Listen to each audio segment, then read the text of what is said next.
नमस्ते बच्चों। आज का हमारा टॉपिक है दो क्रमागत पूर्णांकों के मध्य परिमेय संख्या ज्ञात करना। जैसा कि पिछली कक्षा में हम पूर्णांकों को संख्या रेखा पर निरूपित करना सीख चुके हैं।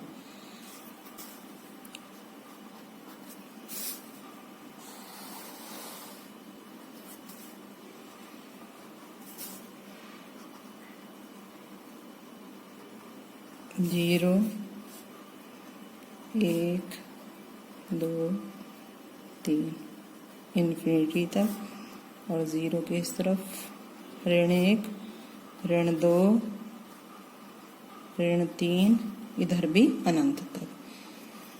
जीरो से दाहिनी ओर धनात्मक पूर्णांक और जीरो के बाएं ओर ऋणात्मक की संख्या रेखा के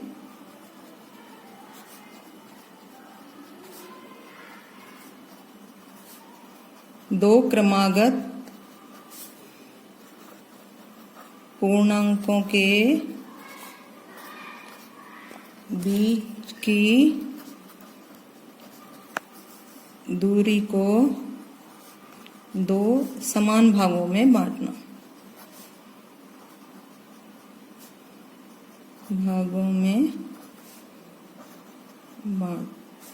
बांटना या विभक्त करना, एक ही बात है।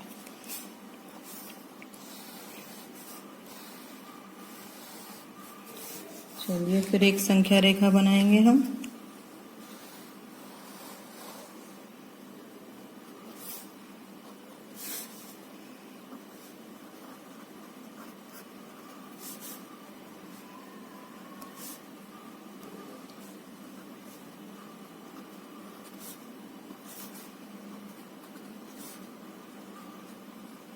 ठीक है, इतना तो आपने पिछली कक्षा में सीखा ही है। अब इनको दो बराबर भागों में बांटने का मतलब है कि इसके बीच भी दो पार्ट हो जाएं, एक के और दो के बीच भी दो हो जाएं, और इधर जीरो के ऋण एक के बीच और ऋण एक और ऋण दो के बीच। तो ये दो बराबर भागों में बांटा हमने। जितने भागों में बांटते हैं ये हमारा 0 है बट्टे 2 कर दिया। ये पहला भाग 1/2, ये 2/2। देखो 2 से 2 काटा तो 1 ही आ जाएगा। यहाँ पे ये तीसरा है तो 3/2, ये 4/2। तो यहाँ देखो 2 से हमने 4 को काटा तो 2 आ गया। ठीक है, इसी प्रकार इधर ये ऋण का 1/2, ऋण के 2/2, 2 से जब ऋण 2 को काटेंगे तो ऋण 1 आ गया। ऋण का 3/2, ऋण का 4/2। ठीक है, ये इधर इन्फिनिटी तक हो सकती हैं। ठीक है, अब यहाँ ये देखिए कि हमें परिमेय संख्याएं, इतनी सारी परिमेय संख्याएं हमें मिल गई। तो हम लिख देंगे संख्या रेखा पर निरूपित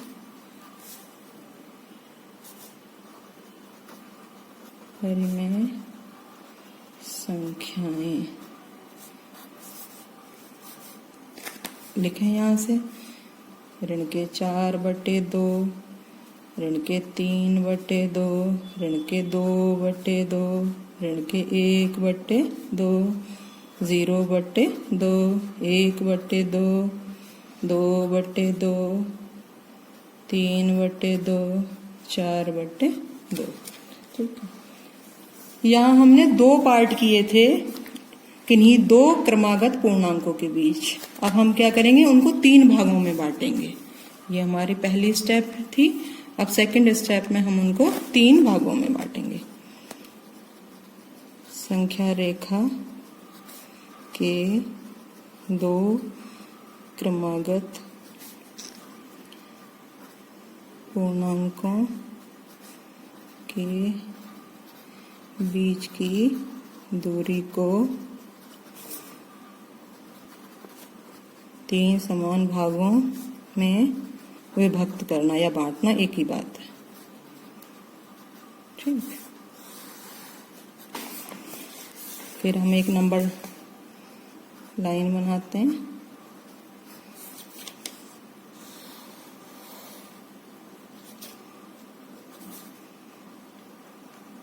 जीरो, 1, 2,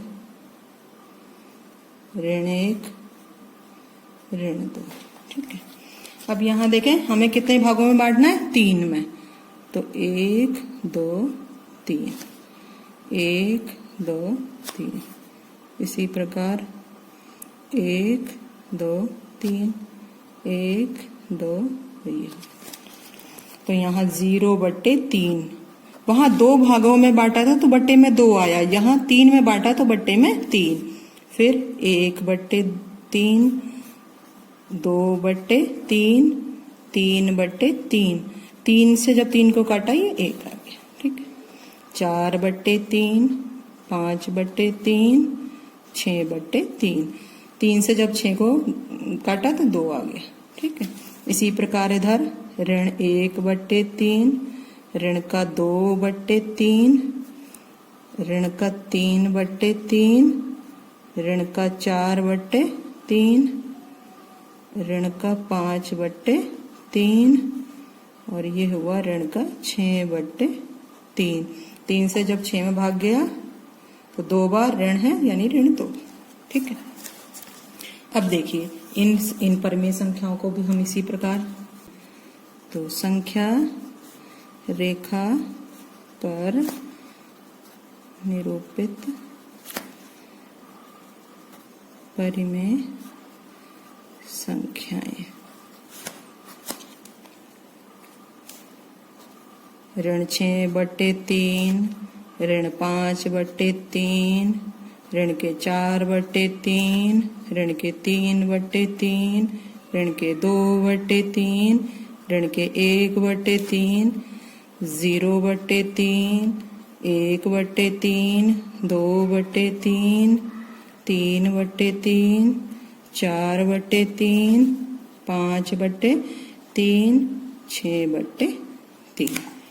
ठीक है, हाँ इसी प्रकार हम 4 भागों में बांट सकते हैं, फिर 5 में, 6 में, इस तरह हम परिमेय संख्याएं आई हमारी 1 2 3 4 5 6 7। ठीक है, और इनको मिला के बन गई थी 9। अब जब हमने 2 भाग किए थे और जब हमने 3 भाग किए तो देखो कितनी आती है इनके बीच, 2 और ऋण 2 के बीच परिमेय संख्याएं 1 2 3 4 5 6 7 8 9 10 11 परिमेय संख्याएं आ गई है ना, और इन दोनों को इंक्लूड करें तो 13 हो जाती हैं। ऐसे ही जब हम 4 भागों में बांटेंगे तो वो और ज्यादा बढ़ती चली जाएंगी, 5 में बांटेंगे तो और ज्यादा हो जाएगी, है ना। 2 क्रमागत का मतलब 0 और 1, 1 और 2 के बीच 0 और 1 क्रमागत हैं और 1 और 2 क्रमागत हैं। इसी प्रकार इधर 0 और ऋण 1 क्रमागत पूर्णांक है और ऋण 1 और ऋण 2 क्रमागत पूर्णांक। इस प्रकार हम कह सकते हैं कि 2 क्रमागत